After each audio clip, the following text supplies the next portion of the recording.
دوستان کشاورزان عزیز، سلام عرض می کنم به همه زحمت کشان، همه قشر کشاورز و باغدار. ببینید این باغ ماست، باغ میوه ماست، این باغ پسته و باغ انگور.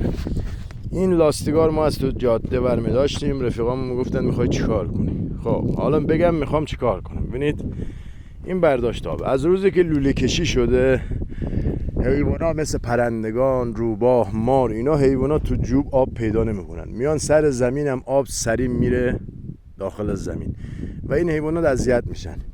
ببینید این آب ها توش، ببینید من آب ریختم. دوستان توجه کنید، این قشنگ لاستیک، دوره لاستیک که افتاده تو جاده برداشتم. شما میتونید با یک گلی یا 4 تا آجوری، ولی این بهترین چیزه. این نه دیگه سرما و گرما هم خرابش نمیکنه. زیرشا بتون کردم مرتب که آب نفوذ نکنه.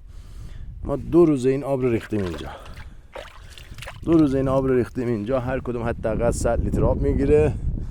2 روزه میبینم پرنده میان قشنگ رو درخت میشینن، به بوی آب که میخورن میان آب میخورن یا شنای میکنن میرن. این حیوانات گناهی ندارن، پس به فکر اون حیوانات هم باشیم تا به زراعت های ما ضربه نزنن.